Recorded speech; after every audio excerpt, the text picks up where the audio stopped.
ये है 24 जनवरी evening shift का सवाल। इसमें दिया है कि regular hexagon is formed by 6 wire each of resistance R. Regular hexagon बना दिया, हर एक का रेजिस्टेंस आर है। Corners are joined to the centre by wires of same resistance. सारे कॉर्नर को ज्वाइन कर दो सेंटर से, ठीक है।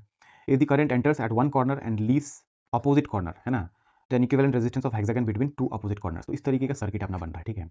अब ऐसा सवाल क्लास में भी सॉल्व किए होंगे, है ना। सिमेट्री एलिमेंट्स लगाते हैं इसमें। रेजिस्टेंस कहाँ से कहाँ फाइंड करना है, तो इस एंड से इस एंड के बीच में। तो पहले तो यहाँ पे तुम एक बैटरी लगा दो ताकि क्लियर रहे कि किस दो पॉइंट के क्रॉस रेजिस्टेंस फाइंड करना है। क्योंकि अगर बैटरी यहाँ से यहाँ लगाओगे तो आर इक्विवेलेंट कुछ और आएगा। वही बैटरी जो है तुम यहाँ से यहाँ लगाओगे, बैटरी इस दो के बीच में बैटरी लगाओगे तो आर इक्विवेलेंट कुछ और आएगा, है ना। तो सेम सर्किट का आर इक्विवेलेंट डिपेंड करेगा कि आप किस दो पॉइंट के क्रॉस में कनेक्ट कर रहे हैं बैटरी को, ठीक है। तो इस बात का क्लैरिटी अपने को रहे। तो यहाँ पे दे रखा है कि अपोजिट एंड्स के अक्रॉस आर इक्विवेलेंट फाइंड करना है, तो इसके अक्रॉस अपने को बैटरी लगाना है, ठीक है। बैटरी करंट फ्लो कराएगा और उस करंट के फ्लो में जो ऑब्स्ट्रक्शन ये सर्किट ऑफर करेगा उसी को तो आर इक्विवेलेंट बोलेंगे, है ना।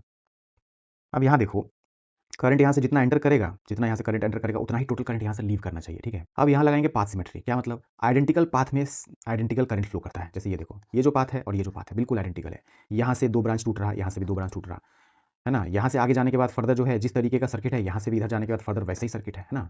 तो ये दोनों आइडेंटिकल पाथ है एट एंट्री, तो इस दोनों में same amount of current flow करेगा। इसमें अगर एक्स फ्लो कराए तो इसमें भी एक्स फ्लो करा दो। और ये थोड़ा अलग सर्किट है, ये अलग ब्रांच है, तो इसमें अलग पाथ है, तो इसमें आप वाई करंट फ्लो करा दिए, ठीक है। तो ये तो पाथ सिमेट्री से आप सोचें।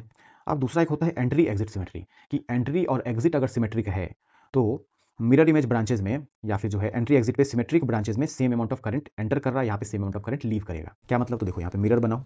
मिरर बनाने के बाद देखो, क्या इस ब्रांच का मिरर इमेज ये है, एंट्री पे ये ब्रांच, एग्जिट पे ये ब्रांच, मिरर इमेज है। एंट्री पे ये ब्रांच, एग्जिट पे ये ब्रांच, मिरर इमेज है। एंट्री पे ये ब्रांच, एग्जिट पे ये ब्रांच, मिरर इमेज है। तो मिरर इमेज वाले जो ब्रांचेस है एट एंट्री एंड एग्जिट दोनों सिमेट्रिक होंगे, तो ऐसे केस में जितना एंटर करेगा इस ब्रांच में उतना ही मिरर इमेज में लीव करेगा, ठीक है। तो यहाँ एक्स एंटर किया तो यहाँ से एक्स लीव करेगा, यहाँ एक्स एंटर किया तो यहाँ से एक्स लीव करेगा, यहाँ वाई एंटर किया तो यहाँ से वाई लीव करेगा।